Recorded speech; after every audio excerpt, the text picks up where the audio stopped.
Good morning, good evening, good afternoon, everyone. For those of you who were not able to join us yesterday, my name is Carmen Mazzara. I serve as Executive Director of APSIA, the Association of Professional Schools of International Affairs. We at APSIA are so delighted to be the home of the Public and International Service Advisor Network, or PISA as we call it.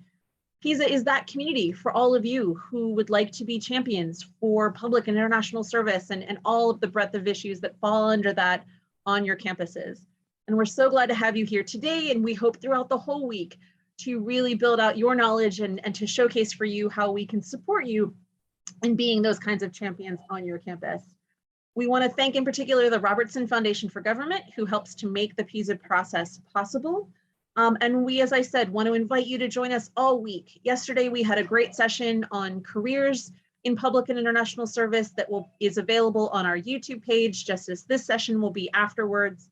Tomorrow, we'll be talking about helping students think about what counts and how they tell their story, whether it's to grad schools, employers, or fellowships. We'll also have a nice open chance for you all to get to know each other a little bit with an open conversation. Then on Thursday, we'll talk even more about grad school, in addition to this program, talking about comparing different programs. And then on Friday, I'll be joined by my amazing colleagues, Brianna Suarez and Baung Chur, to talk about what APSIA and PISA can do for you and how we're going to hopefully continue to support you, not just at the end of this week and throughout this week, but far beyond that as you come into the PISA community. My colleague has put in a number of different links in the chat, and we'll continue to do that throughout the conversation. So there's lots of opportunities and resources for you. But with that, I'm delighted to turn the floor over to my colleague, Beth Soboleski from the University of Michigan's Ford School, who will be walking us through all of that confusing network of all of these different degrees and programs and things that advisors have to understand to translate into, let's call it English, for our students. So Beth, please, the floor is yours. Thanks, Carmen. I appreciate it. I'm not sure walking through will be, I will attempt to not make us fall into too many pitfalls, but it is anything but straightforward. So I'm going to attempt to pull up my PowerPoint, and I'm not going to tell you that I am the world's best at doing these PowerPoint presentations, so I'm going to, hopefully you will tell me if I am doing it wrong. Okay, can you guys see that okay? Carmen, can you see that? Yes, but I think if you want it to be the whole screen, you would want to click from the beginning again. Of course I do.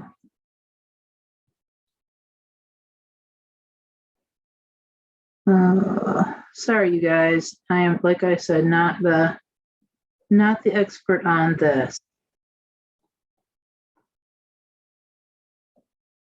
Nope, not what I want to do. There it is. Oh, we can see your notes, but that's okay. You know what? I have nothing hidden, I don't think. So hopefully that will work. I just don't want to waste too much of our time messing around with my slides. So as Carmen said, I'm Beth Soboleski. I'm the Director of Recruiting Admissions at the Ford School of Public Policy at the University of Michigan. I really appreciate you all taking some time to come and learn a little bit about this field that tends to just be a little bit confusing for students, I think. Unlike sort of our friends at the law school or at other disciplines, we've done ourselves not a lot of favors with using a lot of different terminology for our different degrees and that sort of thing. So I'll try to do my best to demystify some of it, but happy to answer questions along the way. So as you talk to your students, right, one of the big questions is, what degree do I want? And there are many different answers, right? So for us at Ford, the MPP is our flagship. The Master of Public Policy is our primary program. It's our 2-year program. It's our biggest program. And that's a really strong, for most places, it's a really strong generalist degree. You're going to get a lot of exposure to training in quantitative analysis, writing, management, that sort of thing. We also, for we have a Master of Public Affairs, which is for us is our mid-career program for folks that have a minimum of 5 years of work experience. But I know there are other places that use that Master of Public Affairs very differently. But then you can, then you have the Masters in International Affairs, or the Master of Arts in Law and Diplomacy, or just, any array of different degree names. And then, of course, the many different dual degree options and doctoral programs. So, it is a confusing landscape, to say the least. So why would a student come and talk to you about doing, and I should say before I go too much further, that I should also thank my colleague, Chris Omolino at the Maxwell School at Syracuse, who has recently retired and shared her slides with me. So it's kind of a collaborative effort. So I just wanted to give a shout out for Chris. So why would a student want to pursue graduate study in public policy, international affairs, law and diplomacy, any of the above, right? Or all of the above. Like most other graduate programs, it's tied to your career goals. Do you need that academic credential? Unlike some of the other programs, we don't necessarily have a qualification exam that you do at the end, but there are lots of positions in government and elsewhere that they want you to have a master's degree. So that would obviously be a good reason to do that. For some students, there may be specificity around the requirements of the degree. I know some students who are looking at international affairs degrees have some requirements around things like language instruction and that sort of thing. So, students obviously need to have a pretty good understanding of the skills that they want to get out of the program at the end. And that can help, I think, inform which path might be the best for them. Sometimes college-age students aren't always the best about planning for both the long-term and short-term process, right? They kind of think about, well, this is what I want to do right now, and they don't necessarily, 5 years feels very long to them sometimes. But we do encourage students to think about it from both a sort of a short-term and a long-term career goal. One of the things that we feel pretty confident about in the MPP in our master's programs is that the skills that students gain will help them transition as they go through their career, right? So there are skills that they will be, being able to do statistical analysis, being a great writer, having those leadership skills. Those are going to be valuable tools to have regardless of the stage you're at in your career. But helping students think about, sort of, these are the things that might be helpful for me right now, but as I go into more senior roles, as I go further down the path, what skills do I want to make sure, because for lots and lots of our students, right, this is probably the last time they're going to be in college. As many students will go as far as a master's degree. So what academic skills and professional skills do they want to make sure that they have before they leave their master's degree? So here's a few different things. Yeah, I'm sure that these are all things that you probably talk about a lot with your students. As they sort of look at because, right, I mean, it's not like public policy and international affairs is the only grad place that they're looking at. They're looking at the whole array of law and business and, social work and information and, right, so there's so many different degree names, or degree types. But these are a few things, right, that we would suggest students think about. What are they going to study? That seems basic enough, but sometimes that can be parsed out pretty finely. Are they qualified? Having an undergraduate degree is the primary qualifier, but you need to know a little bit more about what the program's looking for in strong candidates. I mean, there are programs that do require postgraduate work experience. There are some, particularly I think in the international affairs realm, that do require proficiency in a second language. There are some programs that might require previous coursework, either in economics or statistics, right? So have they met the qualifications for that degree program? Do they like the place where the program's at, right? I mean, you can't really underestimate the importance of having being in a place when you're tackling a tough academic program. It's going to help a lot to be someplace that you're not miserable, because you can be miserable in class, but hopefully happy at home, right? So do they like being there? Do they want to be in an urban environment? Do they want to be in a suburban environment? Do they want to be in a more, sort of rural area? Do they want to be, I'm at a very, very large public university, but there are certainly many of my colleagues that are at smaller private institutions. So, I mean, there's many different layers to that, as I'm sure you know. Can they afford it? I mean, it is no secret to any of us that higher education is expensive generally. Graduate education is certainly expensive. And unfortunately, the resources that folks have at the undergraduate level are not always there at the graduate level as well. I mean, Pell Grants and that sort of thing. So, have they saved some money for it? Have they applied for scholarships?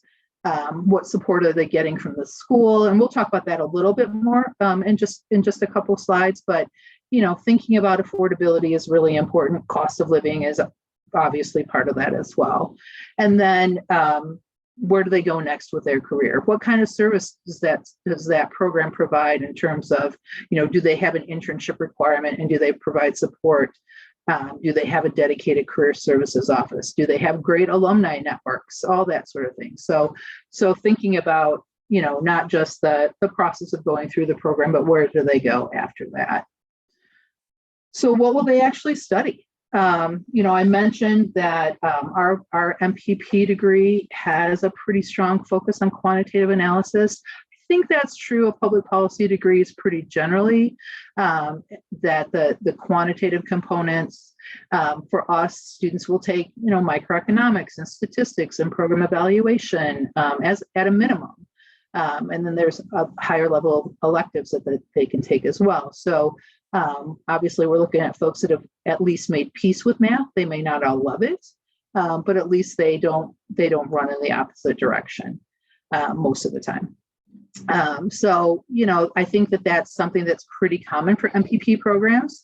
Sometimes in the more international affairs type of programs, they don't have quite the same requirement for quantitative analysis, right? They're looking at other things. They're looking at, language skills and maybe conflict resolution and other types of skills. So, again, that's a place that the students really want to take a look at, since we've already told you can't rely on the degree name, what can you rely on? Well, hopefully one thing that they can rely on and can be a guide for you is what courses does each program make the students take, right? What's in that required curriculum? Because that will speak to what they're wanting to make sure that their students know.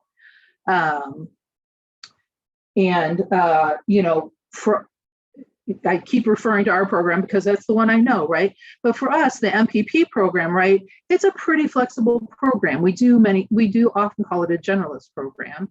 We have a handful of concentrations that are optional that students can choose, but they're not required to.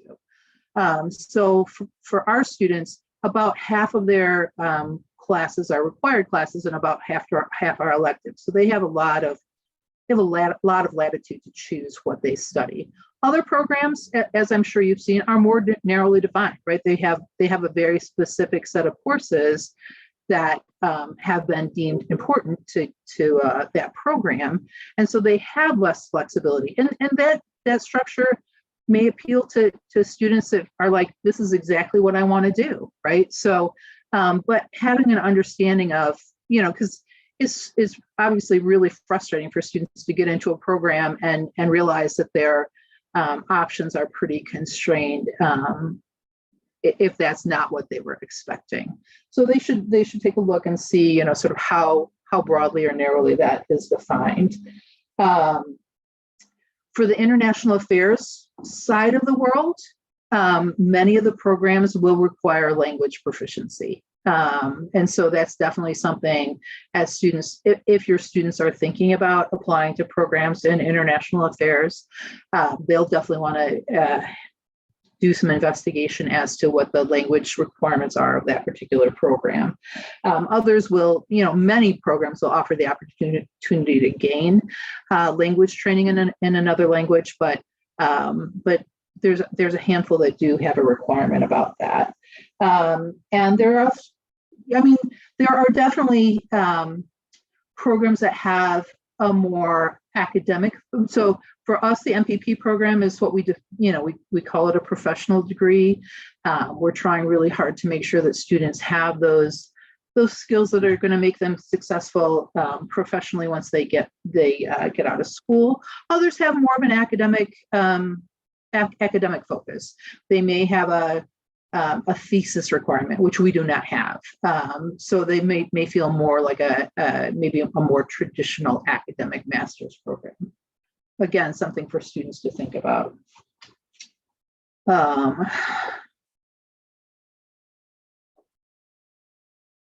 Okay, so now the print gets a little smaller, so hopefully I can still read it.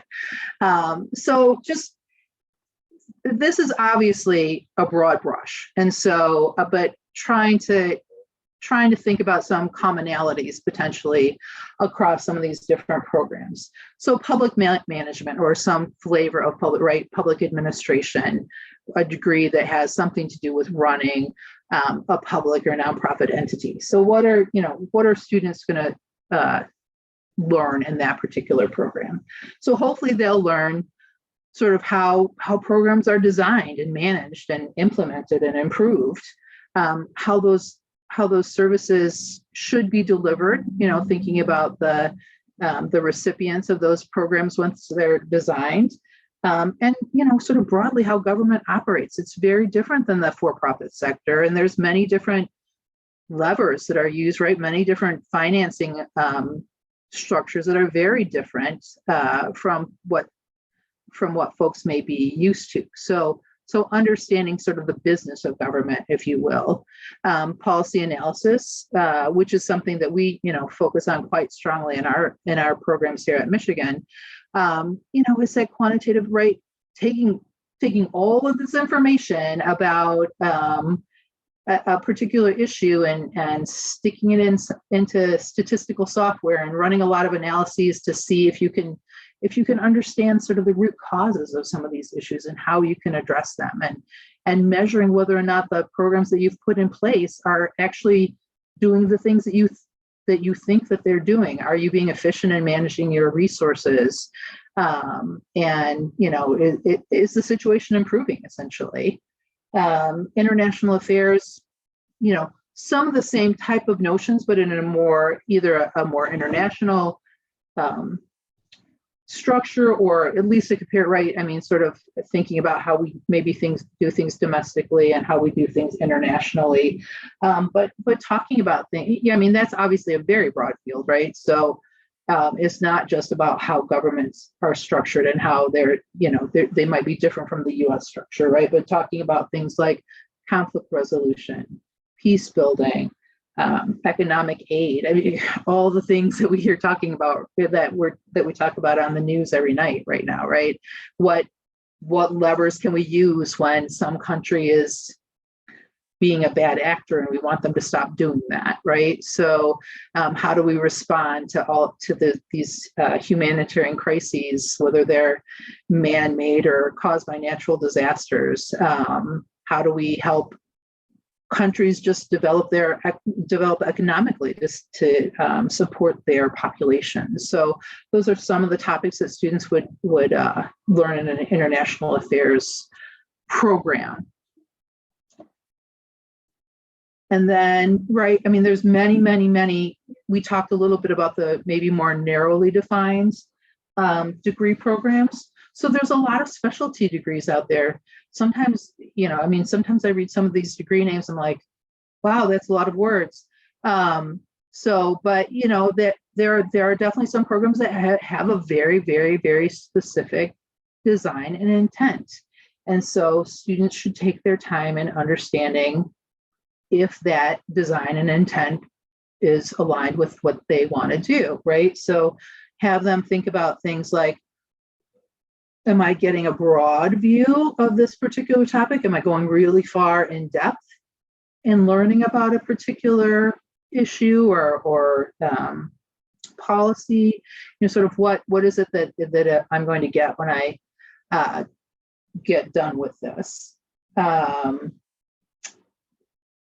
We talked about the language piece a bit. So, and in a lot of places, for our students who are particularly interested in a particular region of the globe, we have what we call the International Institute, which houses our area study centers, right? So if students are interested in gaining more knowledge about Southeast Asia or South Asia or, Eastern Europe, they have the ability to take some of those classes. Other types of policy programs may have that more in-house and more within the policy or the international affairs design. So, thinking about how that looks for students.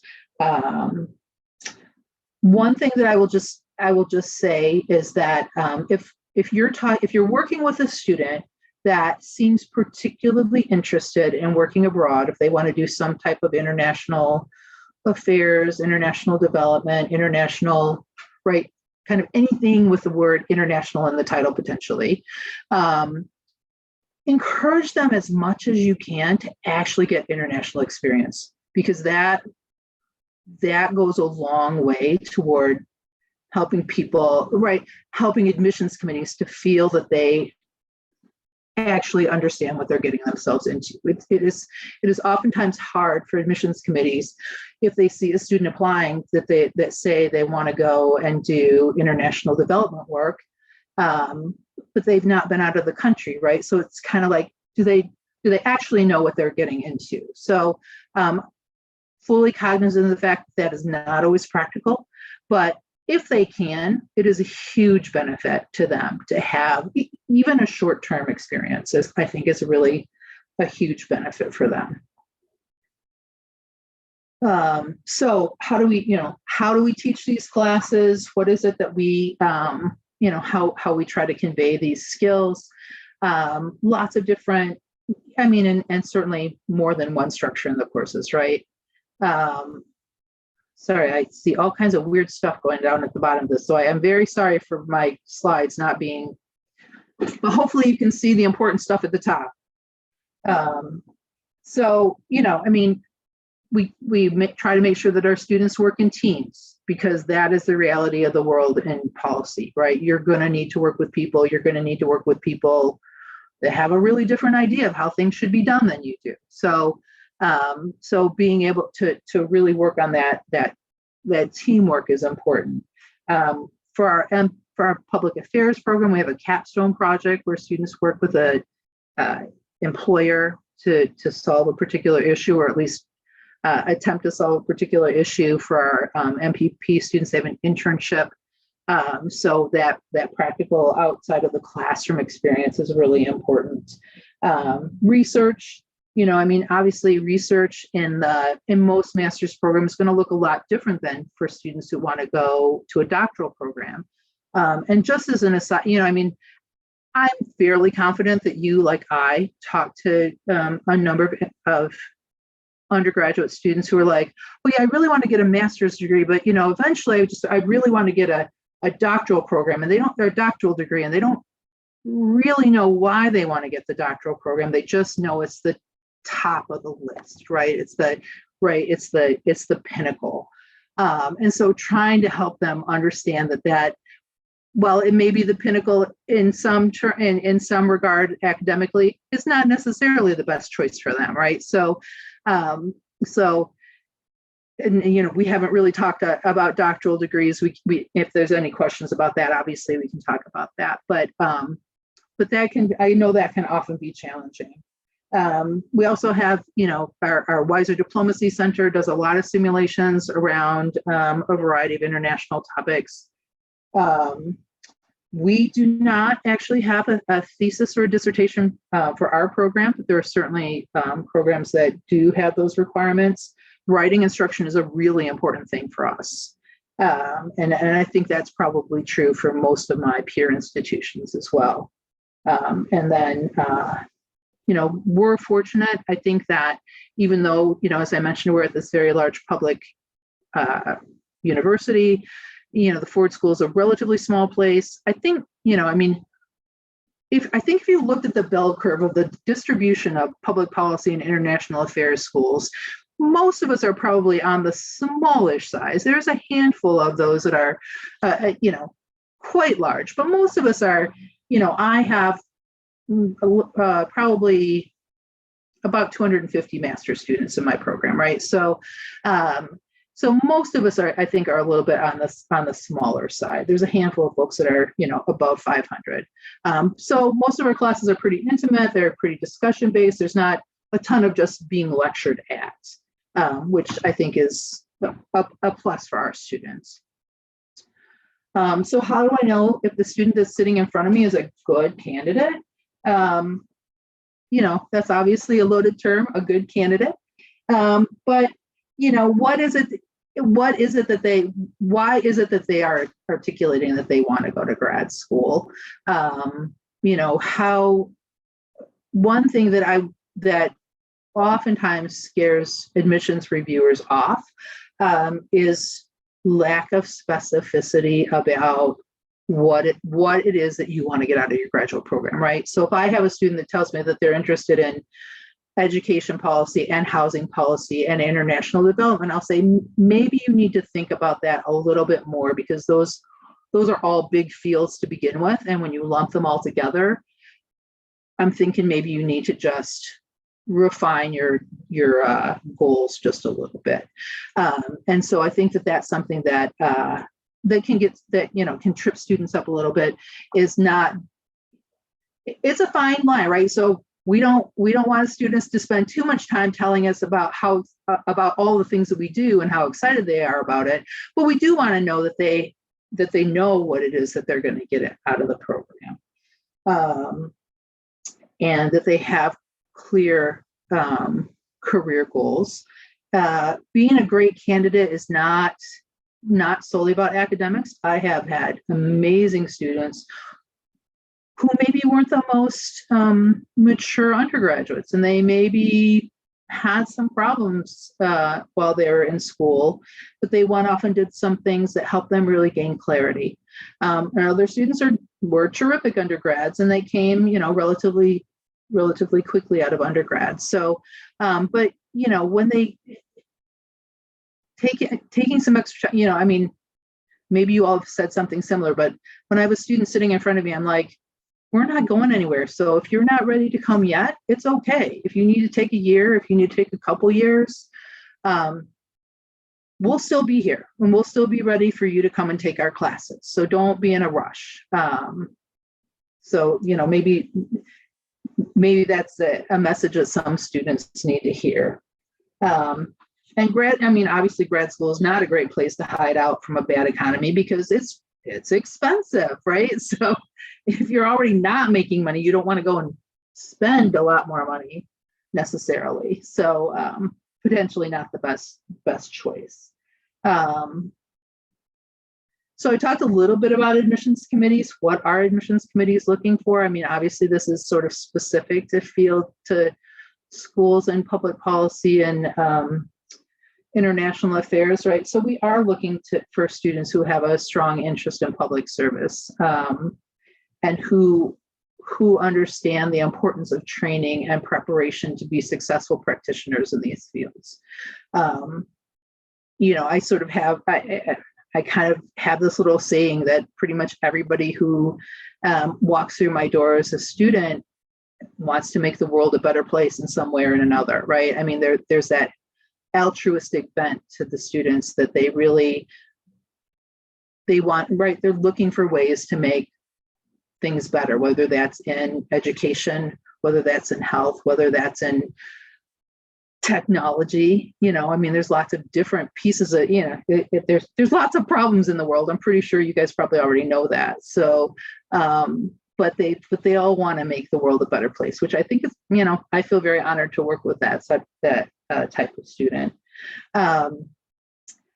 Academic ability, that's important. I mentioned the quantitative bent to our curriculum. We don't have prerequisites. We don't make students take a statistics class.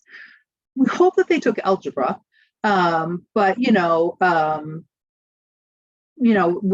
it is important for students to know sort of what the academic underpinnings are that they will need to be successful in that program. But it doesn't necessarily, they don't have to have been an econ minor or a stats major or something like that. And then the other thing we try to assess the best of our ability as an admissions committee is sort of what does this person, outside of their academics, so what do they bring to our community? We talked a little bit about the importance of teamwork, particularly in the field of public policy, but it is important to understand how to get along with people or at least to work with people. And so that is definitely something that we're trying to assess as we make those admissions decisions. This slide is from my colleague, Chris, because I thought she laid it out pretty well. You can probably tell because it's got that wording at the bottom, but it is true. It is not good enough to be just a good student. I mean, we see lots of great students. We see students that are, 4.0 students that won every academic award at their institution, but they just haven't reached a point yet where they have clarity of purpose and where they understand what they want to get out of graduate school. So they're not folks that are quite ready to be grad students, at least in our programs. I mean, there are definitely other programs that take a lot bigger percentage of students straight out of undergraduate. But,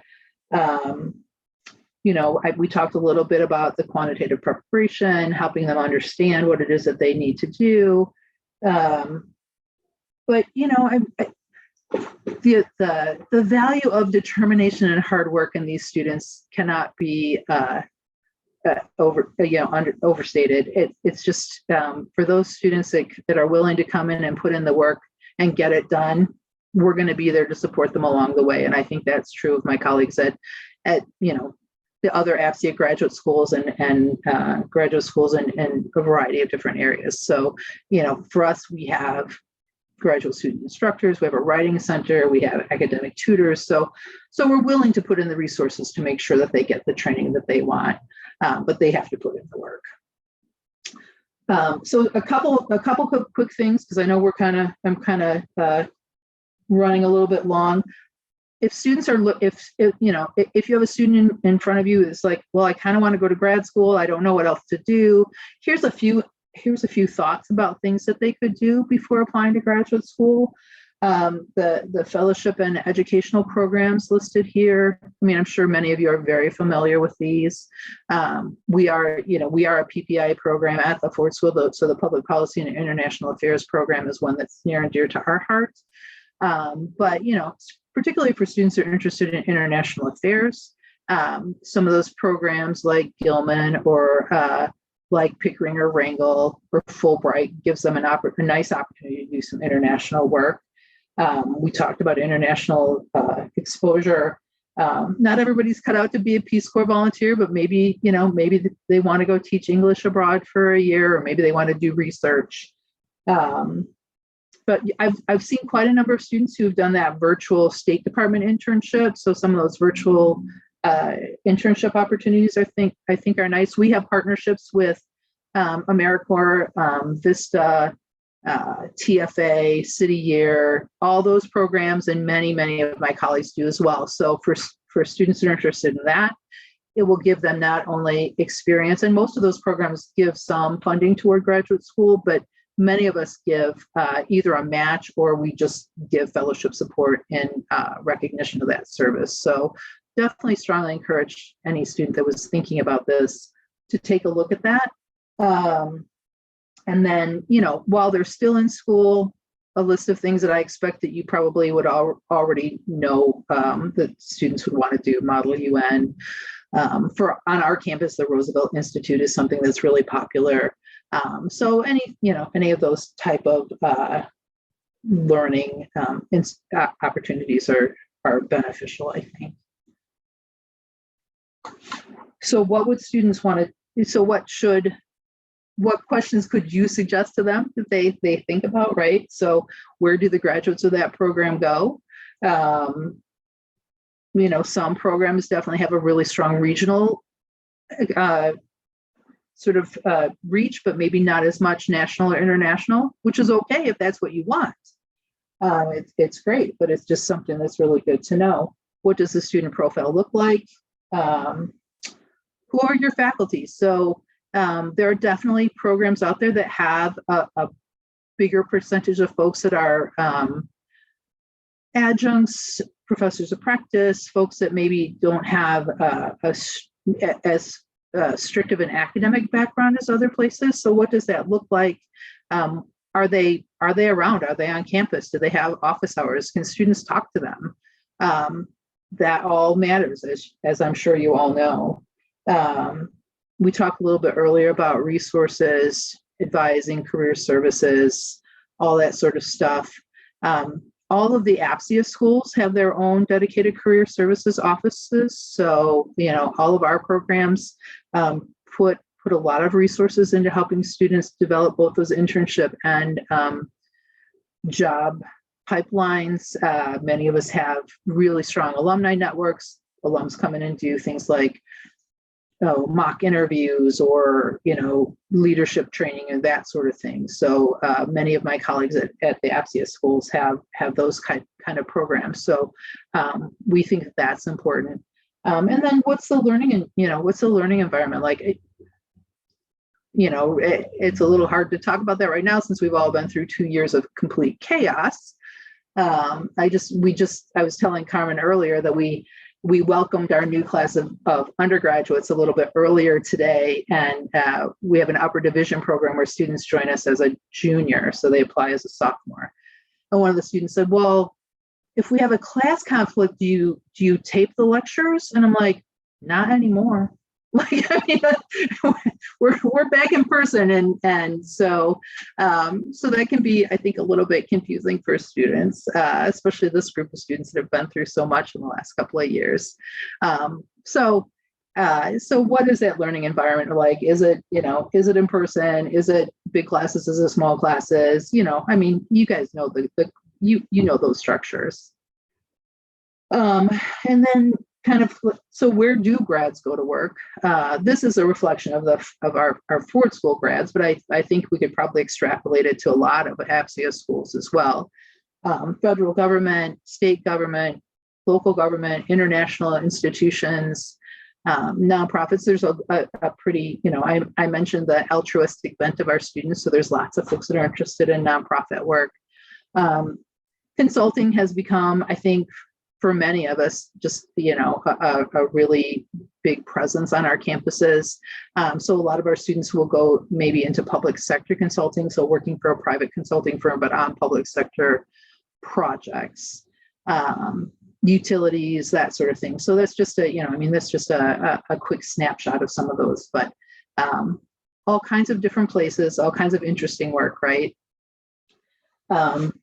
My least favorite part to talk about, because I have no good answers, is, how do I afford it?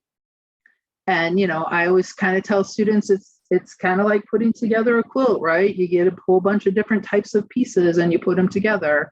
One of those pieces most likely will be money that you have saved or that you are willing to invest in your education. And I know that's hard for students, especially since many of them are carrying undergraduate debt as well.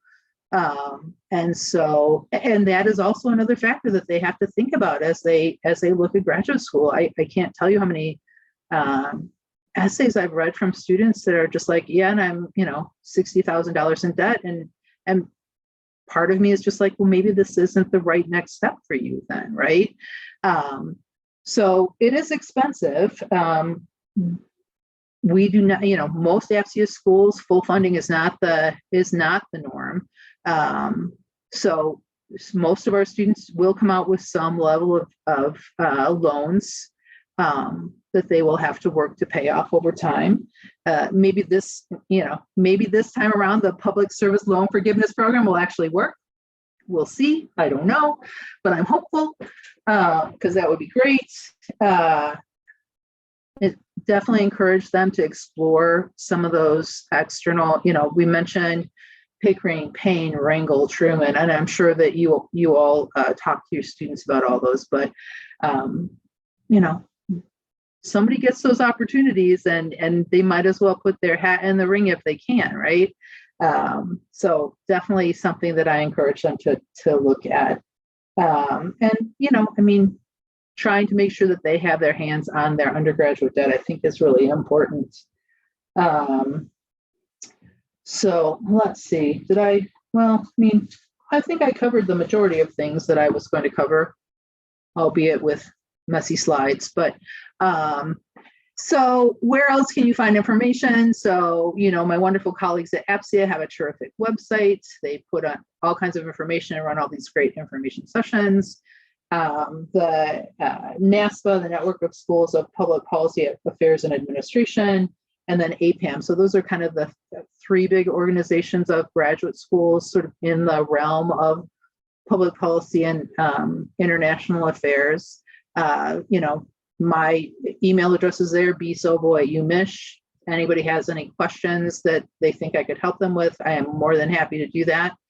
Or to, connect you with one of my colleagues at a different APSIA schools. I'm sure Carmen could as well. But so I hope that was a little bit helpful in thinking about how you understand sort of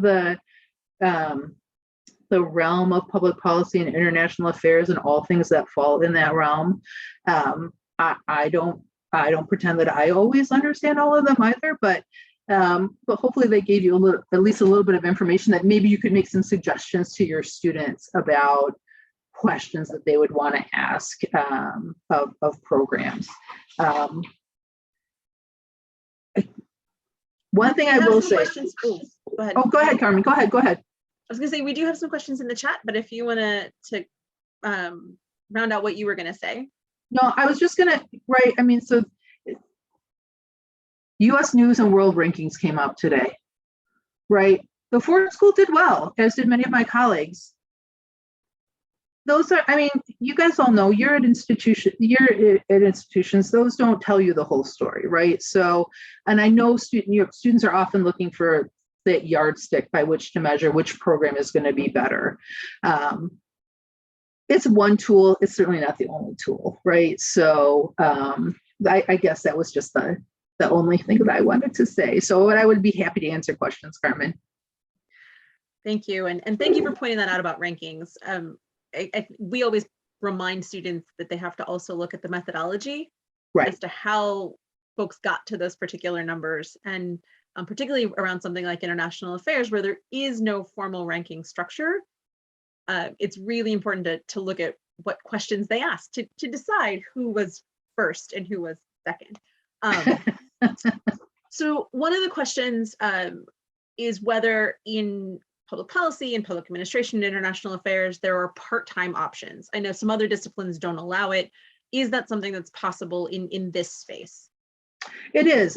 So part-time is hard for us at U of M, but there are many programs. I'm thinking particularly of like the big programs in DC, right? So American, I think, and Georgetown and GW and many of those.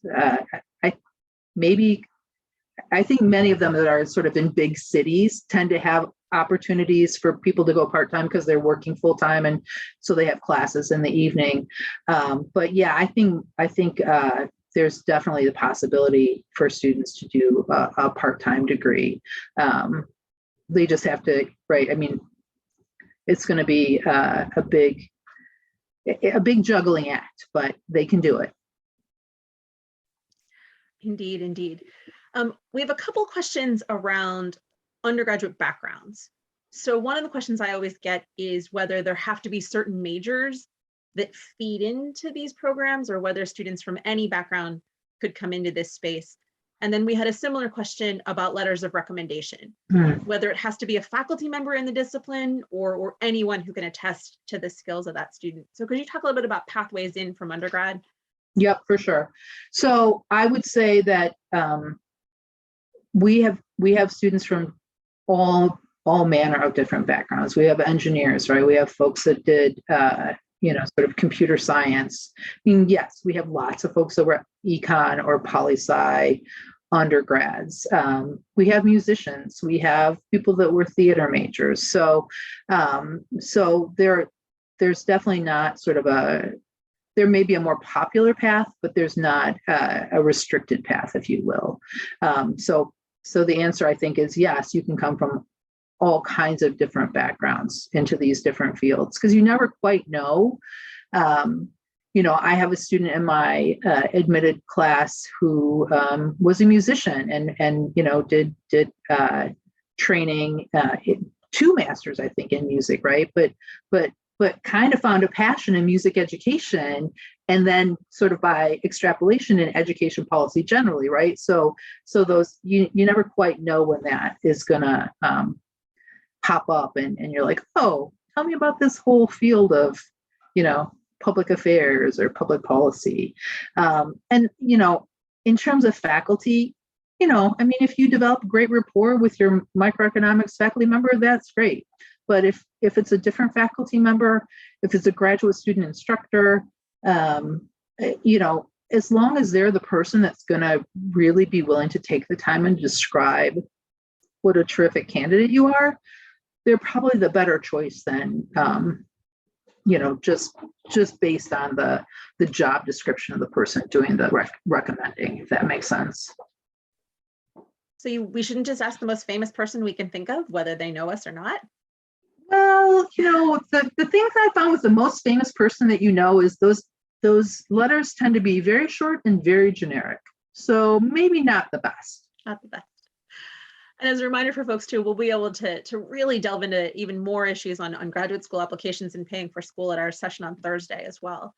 Some of the other questions that I often hear are about different outcomes. You talked about how students feel this call to do something broader than themselves or bigger than themselves.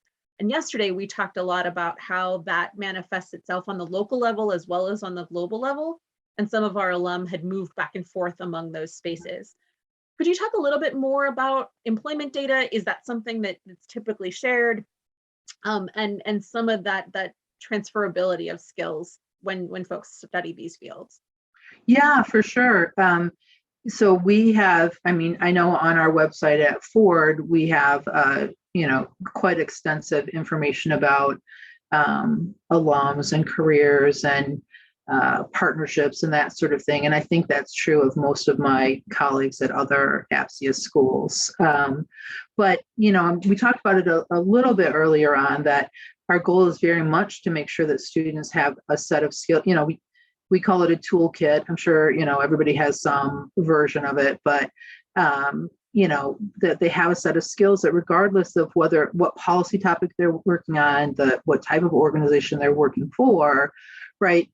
If you can understand data and talk about it and be a good writer, those skills are going to be beneficial regardless of where you are, right? So I can think of an alum who worked for a county health department for a long time, and then she went to work for a health insurance company, right? So you'd kind of think that those might be on the opposite side of the world, but being able to work on quality of service delivery and that sort of thing. So there are definitely roles in the for-profit sector where there's a big need for the skills that our students bring, and thinking about how to really efficiently, effectively deliver services to the constituents of those different organizations. So there's not really a limitation in terms of the type of organizations that students can go to. Absolutely. And we find students who studied international affairs have a lot of transferable skills and knowledge to share on the local level too. So it goes always.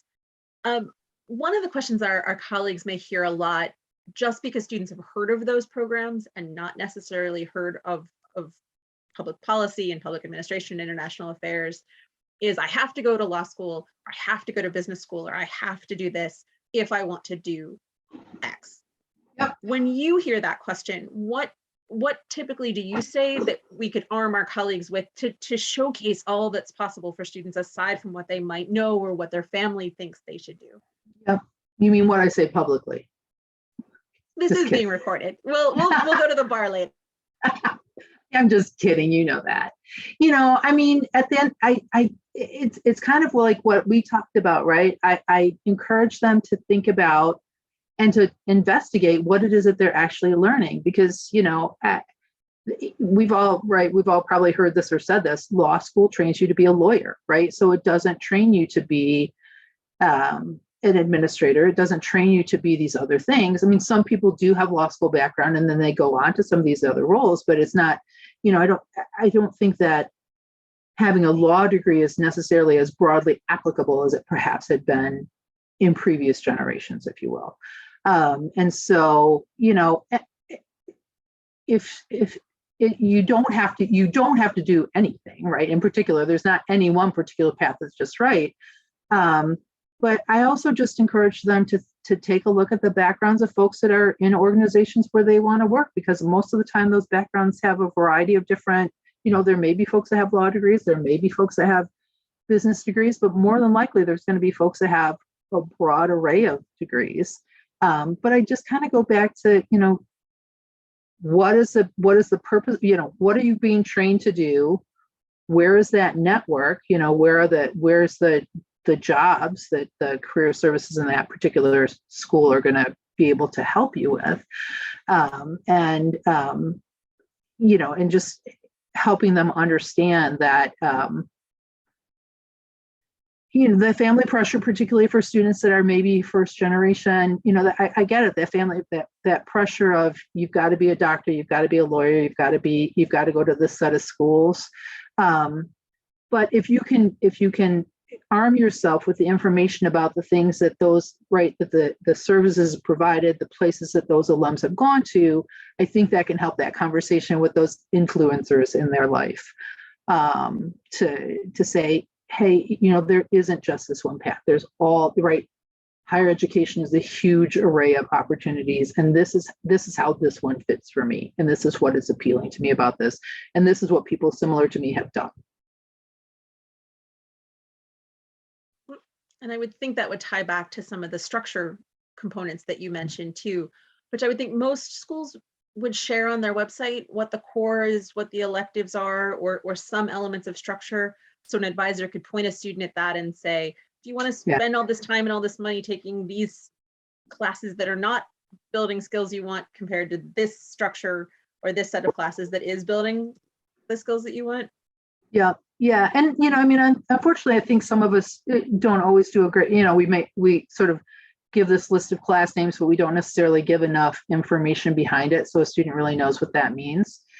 I think everybody should tell their students that admissions officers are going to be glad to talk to them, because I try to help prospective students understand. I view our role as being the front door to our institution, right? We are the person that is here to greet you and to give you some information and help figure out what connections are best going to help them get the information they want. And so I think that they should approach it in that way, and just, and just say, this is what I'm interested in, what can you suggest? And I think that can be a good first step. And for our advisors on the line, we at APSIA are delighted to host throughout the year lots of opportunities for your students to start to build those relationships with schools. So you'll get much more information about that from us, and it can be a great way for them to have they don't have to cold call Beth. We'll roll out the red carpet and put folks together in rooms. So lots of ways that you can make it easy for your students to approach my admissions colleagues. We're generally a good bunch too. So. Yeah. Oh yeah.